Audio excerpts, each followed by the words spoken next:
It has been months. Where have you been all this time? I've been hiding. For I've seen something. Something terrifying.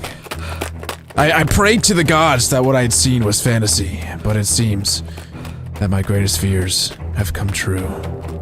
Speak to us. Tell us what you saw. The prophecies. The prophecies are true, Master. And we're too late to stop it. The Pokemon are bigger, scarier, and more vicious than ever. No, it can't be. At first, it was fun to catch and train Pokemon. I have so many memories growing up. But now I fear for my life. And I fear for the world.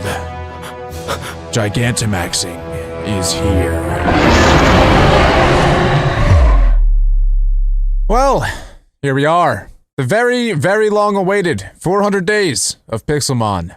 I waited so long to make this video because I wanted the next 100 days to be something special, something unique to the previous 3. Recently, there was an insane new update to PIXELMON that allows you to battle and attain Gigantamax Pokemon. As scary as they are, I will do everything that I can to get them on my side. So, my main 3 objectives for these next 100 days are, firstly, to attain a Gigantamax Charizard. They look absolutely ferocious. I mean, just look at this dude. Secondly, I would love to win a battle in the War Zone.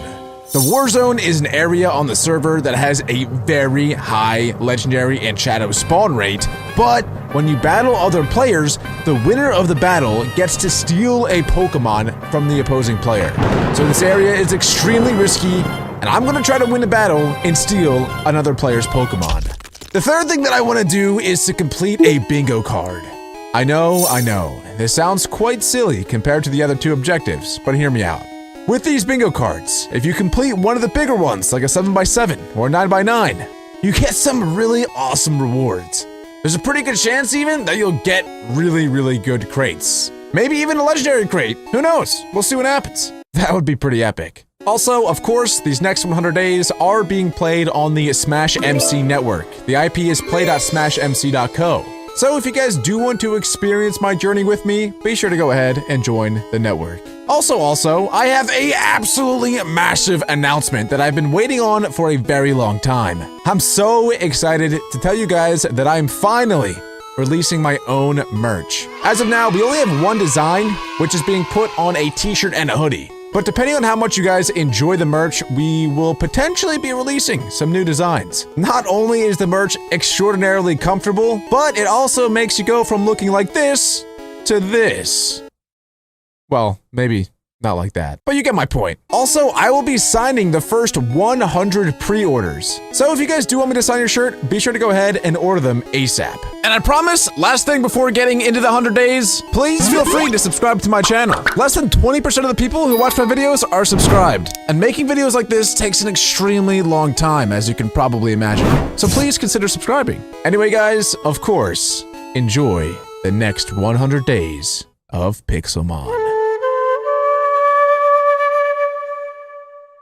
So the first thing that I did, starting these next 100 days, was reminisce. I missed my house. I hadn't seen my house in so long. There was never anything too special. However, as I walked inside, I remembered the cloning machine that broke when we spawned a Mewtwo. Oh, the memories of that. That was freaking awesome. And as I walked outside, it was nice.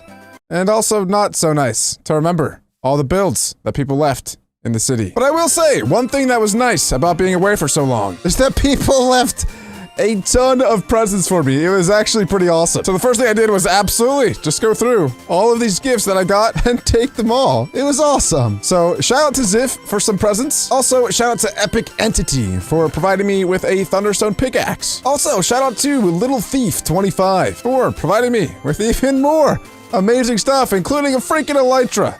That's gonna be pretty clutch. And also, of course, we can't forget Nessie for providing me with an entire double chest of Pokeballs, rare candies, and armor. And lastly, thank you to MindSlime11 for another chest of goodies. Honestly, thank you guys so much from the bottom of my heart for all the support. This series has really changed my life, and I mean that. You guys giving me gifts and sending me nice messages really goes a long way. It means a lot more to me than you guys might even imagine. So again, thank you guys so much for all the support on these videos and for those little gifts that you guys leave me. But anyway, enough of this soppy stuff. Let's get into grinding. The first place that I decided to go to was the boss tower. This is an area that spawns a bunch of boss Pokemon. The reason I came here was because pretty much I just wanted to level up my Pokemon. Since I was going to the war zone later on in this video, I really wanted to get my team up to level 100. Battling boss Pokemon was nice because they spawned at an extremely high level. Since I have a level 100 on my team, these bosses spawn from ranges 105 to up to 120. Battling bosses wasn't really going as planned, so I decided to go to the Eevee trainer because upon killing the Eevee trainer, she actually gives you 6 rare candies. And so my next plan was just to get as many rare candies as possible. I did manage to get my Pokemon up to a relatively high level though before going for this rare candy tactic. So the next thing I decided to do was vote for the server a couple of times so that I could get some vote crate keys to hopefully get myself some more rare candies. And on my first spin, I got 10 rare candies. After spinning the vote crate key a couple more times, I managed to get myself another 10 rare candies. And just like that, I got 26 rare candies. So then I went into my vault where I stored all my secret goodies. Here I found I had over a stack of rare candies. I think a lot of these rare candies were actually gifts from you guys, so shout out to everyone that gave me gifts, because that actually allowed me to level up all of my Pokemon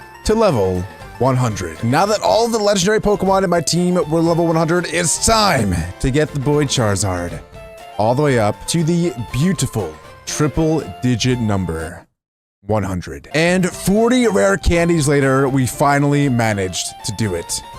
Our Charizard was now an absolute beast. Little does he know, though, that he still has a lot of evolution to do in this episode. Eventually, he is going to be Dynamaxing and hopefully, fingers crossed, Gigantamaxing. And so now that my team was all level 100, I was ready to go to the war zone. But that is not exactly what I did, because the war zone is very scary, and I was getting too nervous. So instead, what I decided to do was ask one of the managers on the server to go ahead and give me a 9x9 bingo card. Now, I think it is important to note that these bingo cards are not public on the server quite yet, but they are coming very, very soon. So the way the bingo card works is if I right-click it in my hand, you will see that there is a 9x9 bingo card of Pokemon that I have to catch. There are 2 ways that you get rewarded from completing these bingo cards. The first one is by completing a bingo, whether that be a horizontal completion, a vertical completion, or a diagonal completion.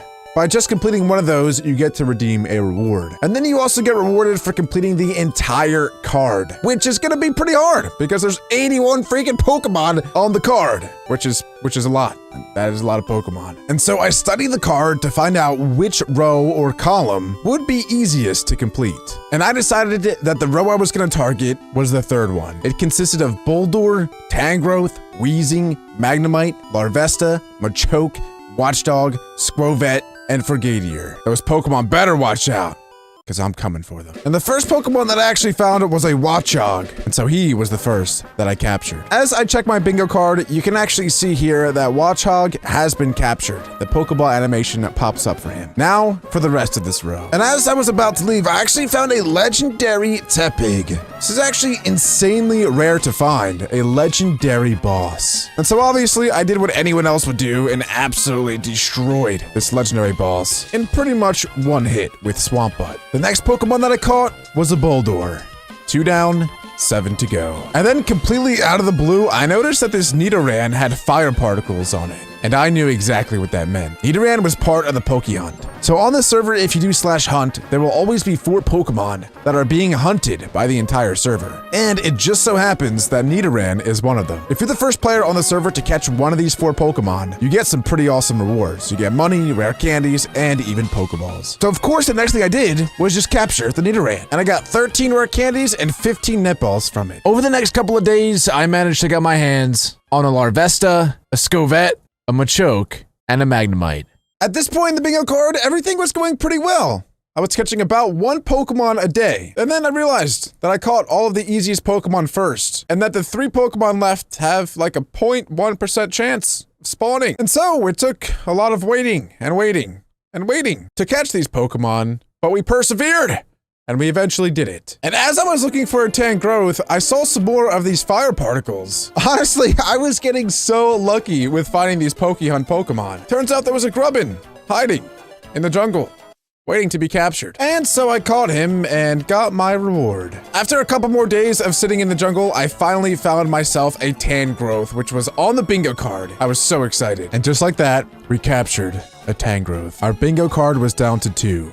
A Weezing and a Frogadier. Apparently, the best way to find a Frogadier or a Greninja is to actually fish for them in a swamp biome. And that was actually perfect because that's where Weezing spawns as well. So if I spend enough time in a swamp biome fishing and just looking around for a Weezing, eventually everything should come together. As I was fishing for a Frogadier and looking around for a Weezing, I found this thing. I didn't know what it was, so I ran up to it. It's called a Toxtricity. I've never heard of this thing before, and it looks absolutely insane. And so I did what any normal Pokemon trainer would do and caught it. And after fishing for an extremely long time, I finally got pretty lucky. No, not with actually fishing, but eventually I decided to turn to my left, and I found that there was a Weezing that actually spawned right next to me. Finally. And it used self-destruct and killed itself. So that was awesome. That was fun. And just to put icing on the cake, Voltorb celebrated by evolving into an Electrode. Thanks, buddy. And after so long of fishing, I finally got my hands on a Frogadier. I was honestly pretty nervous because of how long it took me to get this guy. I really didn't want to fumble the bag. And with a little bit of luck, I managed to capture the Frogadier. Looking at my bingo card, I now had 8 out of 9 in the row. The last one being a Weezing. I tried to forget my last encounter with a Weezing and keep my head high. And so I continued to run through the swamplands, which feels like I've been here forever. And you know what they say, hard work and perseverance pays off. Because I finally found another Weezing. And after I got the Weezing paralyzed and pretty weak, I started throwing Ultra Balls, praying that it wouldn't self-destruct again. And just like that, we managed to do it. We captured the Weezing, completing a bingo on our bingo card. And so I redeemed my reward. Not only did we end up getting a ton of rare candies and Pokeballs, but most importantly, we got our hands on a legendary crate key. This was so exciting. In these legendary crate keys, you can get some epic rewards, including pretty much any legendary that you want. I was so excited. And so obviously, right after I got that reward, I decided to open up a legendary crate key. I was so nervous. As the animation took, I saw that there were some mythical items in here that I could potentially get. The crate spun and spun and spun until finally, I got myself a legendary drop. A shiny legendary of choice. Oh, boys! I was so excited! I could literally choose any legendary in the entire game to redeem. After thinking about what shiny legendary Pokemon I wanted for a long time, eventually, I made my decision. I decided to go with the brand new OP legendary Pokemon, Eternitus. Since this Pokemon was brand new, I'm fairly sure that I was one of the first ever on the entire server to get my hands on one of them. Not only did I have an Eternitus, but he was also freaking shiny. This guy was absolutely epic. Riding on him was really cool as well. I'm pretty sure that you're supposed to be on his back for the animation, but honestly, it's kind of cool that you're underneath him, because when you look on top, it almost looks like you are an Eternitus, which is pretty cool. As much as I would love to use this Pokemon in the Warzone, unfortunately, he's just far too valuable. I would never risk bringing a shiny Eternitus into the Warzone. So though, I did what any normal person would do, and I leveled this guy all the way up to 100. And now we have an almighty level 100 Eternitus on the team. Hey, big shout out to this bingo card. Without this bingo card, I would not have a shiny Eternitus. Unfortunately though, I don't think I'm going to be completing the rest of this bingo card. Just this single row took so much time that I don't think there's any way on this world that I could complete this entire bingo card within this 100 days, let alone complete the other challenges that I had in mind. And ladies and gentlemen, after a couple of days of preparing, it was finally time to do what I had feared most. Go to the Warzone. My fingers were shaking as I typed in the command /warp warzone. It took me right where I knew it would, to the dropship. And I knew that the second I stood on this pressure plate, everything would change. And just like that, my blood started rushing. This is where champions were born and made. And it was my time to shine. As you probably noticed as well, my entire body is highlighted. And that shows for everyone, which means that there is absolutely no hiding in the war zone. And finally, it was time to make our first encounter. And here we go. The battle commenced. Myself against Carbify. This was absolutely intense. I didn't really know what to do. I'm not the best competitive battler in the world, so I decided to switch into a grass-type Pokemon to counter his Swampert. I predicted that he was gonna switch out, so I went for a close combat, and he switched into an Infernape, which was perfect for me because I did a ton of damage with my close combat. So then, I switched into my Charizard, because I figured he was either gonna use a fire or fighting type move, which would do pretty much nothing against my Charizard. And so, I went for a Thunder Punch, which finished off his Infernape. And then, he switched back into his Swampert, which is obviously a really bad matchup for my Charizard. I knew that I had to keep my Virizion alive in order to take out his Swampert, but I figured if I switched into my Virizion now, he could definitely get one shot. So, I went for a really risky play, and went for a Dragon Dance. Fortunately, I survived the hit that his Swampert left, and then I went for an Earthquake of my own. It didn't do as much damage as I had hoped, but it still did enough that I wasn't so upset with my Charizard. Then, of course, I went back into my Virizion, because I knew that this was the opposite Pokemon that he had wanted to see. So I went for a Leaf Blade, and it was ×4 effective against the Swampert and destroyed him. So far, so good. Even though it seemed like I was up in the battle, I was absolutely terrified. My hands were shaking, and my body sweating. I've never fought one of these things before, so I didn't really know what to do. And so I just went for another Leaf Blade. Eventually my Virizion went down. I didn't really know what to do, so I just went into my Mewtwo, because I knew Mewtwo's really good, and I figured he could potentially do something to kill this thing. So I went for an Ice Beam, because I knew that was super effective. He almost killed me in one hit, but luckily, I managed to take him out. And then my Life Orb ended up destroying my Mewtwo. And now, it was down to a 3 versus 3.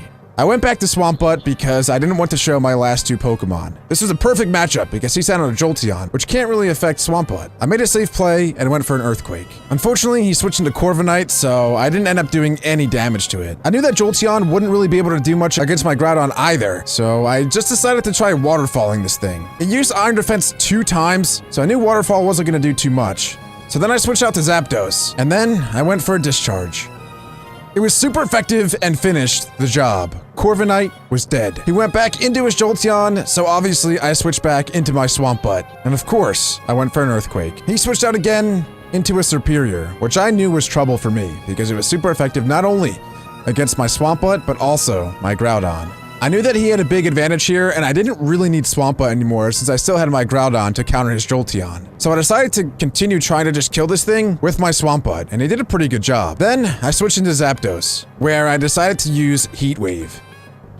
That killed Serperior, and Jolteon was his very last Pokemon. And so, I used Heat Wave again, and it did a lot of damage and burned Jolteon. Now, I was getting excited because I knew that I had this in the bag. And the very last move was a Heat Wave from Zapdos that finished his Jolteon. And now, I was able to steal any of his 6 Pokemon. He had so many great ones. I really didn't know who to go for, to be honest. But I ended up stealing his Dragapult. After that, I got swarmed. So I decided to get the heck out of the war zone as fast as I possibly could. My entire body was trembling. But as I looked in my PC, I saw that he was there. The battle-perfect Dragapult. I brought him into my team, looked at his moves, checked out his stats, and could not be happier. And even though the fight had ended, I was still very nervous and trembling. That was epic. And just like that, I had 2 of my objectives crossed off my list. And now it was time for the last objective, to Gigantamax my Charizard. And even though there's still a good amount of days left in this 100 days, I knew that this was going to take absolutely forever. This is not an easy challenge. To get a Dynamax band, you have to find an NPC that spawns in a village that gives a very rare quest. This NPC has a 5% chance of spawning, which pretty much means that I have a 1 in 20 chance of it spawning. However, NPC quests reset every single Minecraft day, so I pretty much have the odds of 1 in 20 chance of this quest spawning. And so I adventured out, found myself a village, and camped this village until I pretty much found one. I'm not gonna lie, guys. I ended up going to get food and doing some IRL stuff as I waited. I would check back every 20 minutes or so to see if there were any new quest givers here. Fortunately, though, after about 10 days of sitting in here and looking for the purple exclamation point quest, I finally found it. I'm not sure if the purple/pink exclamation point 100% means that it's the quest to get Dynamax, but it's definitely one of them. So anyway, I proceeded to talk to this girl, and she asked if I could help her, so of course I said yes. Eventually, she started showing me an item called a fallen star. She gave it to me and asked me to look into it, and so of course I said yes. So now I needed to find out what this fallen star was and come back to her after I found out. Also, you guys might have seen earlier, but there was this dude who has a red quest above his head. And I was talking to my friends about it. Apparently, this is a legendary quest that's even more rare than the Dynamax quest. The fact that they both spawned at the exact same time is kind of crazy. But anyway, of course, I'm gonna accept this dude's quest as well. There's tales of a mysterious shrine and a golden Pokeball that attracts its guardian to it. So pretty much all that Kurt wanted is he asked me to get him 5 level balls, which doesn't seem too difficult. But as I checked my quests, there's the Shooting Star quest, which is the more important one to me because that is how I Dynamax. But then there's also the Forest Guardian. So for the Shooting Star quest, I have to defeat 75 Pokemon and capture another 25 Pokemon. It's definitely not too challenging, but it is gonna take some time. To kill the 75 Pokemon, I just jumped straight down from spawn all the way down to where all these level 1 spawn. And then I just started a massacre. And just like that, I only had one more Pokemon to defeat, and Walrein caught these hands. So then I RTP'd, and the first thing that I saw was fire particles, and I knew somewhere around here was a Pokehunt Pokemon. So my tactic for catching the 25 Pokemon was to just run around and throw dust balls at Hoot Hoots. I literally just ran around and threw Pokeballs at every single Pokemon that I saw. Honestly, it was pretty fun. I was just bouncing around trees, chucking these dust balls. It was really helping with my aim. Rattata, Hoot Hoot, Deerling, you name it. They got in my balls. None of them could escape my ferocious balls. And as I was catching a Hoot Hoot, I noticed more fire particles, and it was a Skitty. And she was no exception to the catching genocide. She went straight into my ball as well. And after a little while of catching Pokemon, I finally completed the Shooting Star mission. And so I went back to the village and talked to Professor Hapu again. And then she gave me another stupid quest! And I had to defeat 25 freaking trainers! Where am I gonna find 25 trainers? Well, I figured spawn might be a decent start. There are trainers that are in the area, so I decided to look around. Oh boy. And a long time later, you'll see if you look in the bottom right that there's only one more trainer left to defeat. And here she is! She's already got a bloody eye, blood on her shirt, and I'm about to make this mess 10 times worse. Because she is about to catch the absolute smoke.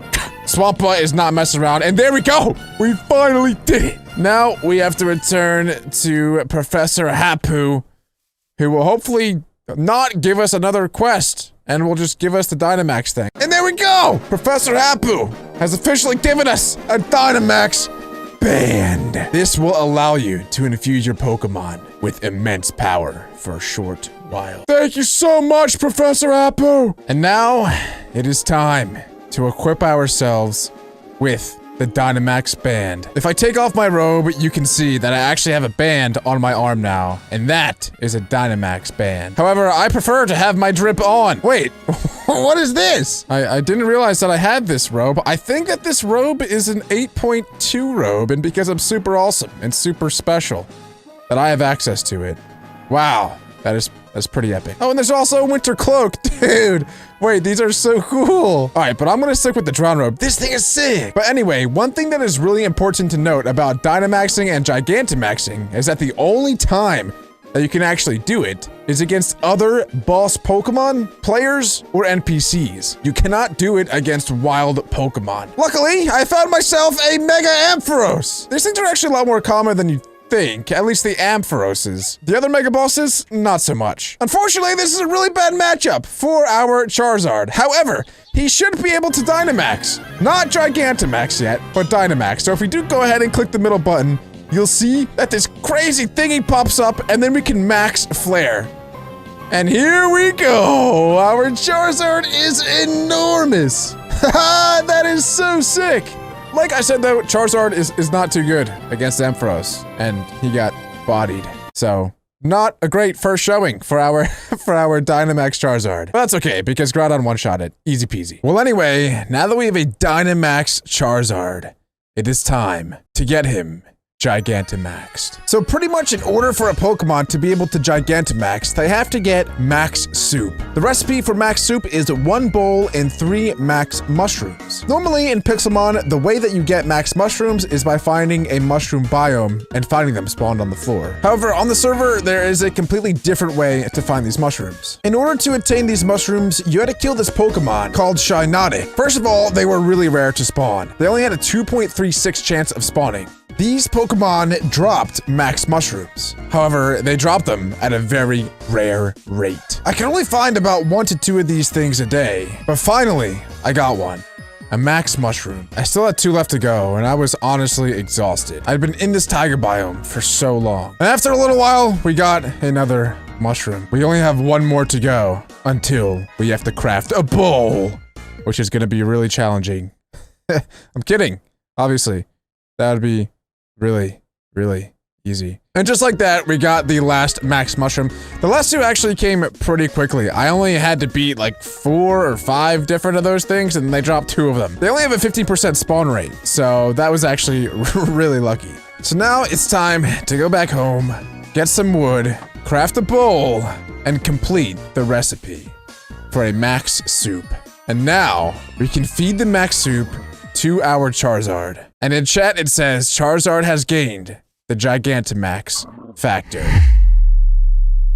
So what I decided to do was put in chat, someone TP to me to catch these hands. I was really ready to fight anyone, but honestly, I didn't care if I won or lost. All that I really wanted to do was test out my new Gigantamax Charizard. And then this guy took it too far and made battle rules and stuff. But again, I don't really care. I'm just trying to have a good time and try out my new Gigantamax Pokemon. And so, here we go. G-Max Wildfire, let's do it. And just check out that absolute beautiful beast. A Gigantamax Charizard. I know for a fact that my enemy is trembling right now. And just like that, we took out one of his best Pokemon in a Volcarona. Unfortunately, the Gigantamax form does not last too long. And so it was only 3 moves before Charizard went back to its original state. However, those 3 turns were absolutely epic, and he managed to take out 2 extraordinarily strong Pokemon in the process. I ended up losing the fight, but that's not what I cared about. All I know is that all 3 of my objectives were now complete. These 100 days were absolutely wild. I took this puny little Charizard and not only turned him into a man, but into a Gigantaman. Okay, that was a little bit cringe, but you know what I'm saying. Anyway guys, that's gonna wrap it up for these 100 days. I know it was super long awaited, but we actually have a ton of new updates coming to the server very soon, and when they roll out, I will be sure to make another 100 days, where hopefully I get even more Gigantamax Pokemon. Because I think that they're really cool. And if you guys think that they're really cool too, be sure to go ahead and let me know in the comment section down below. But if you guys do want to join me in these 100-day videos, be sure to join. It's completely free. All you have to do is join the IP in the description. Anyway guys, thank you so much for watching, and I'll catch you guys in the next one. See you dudes.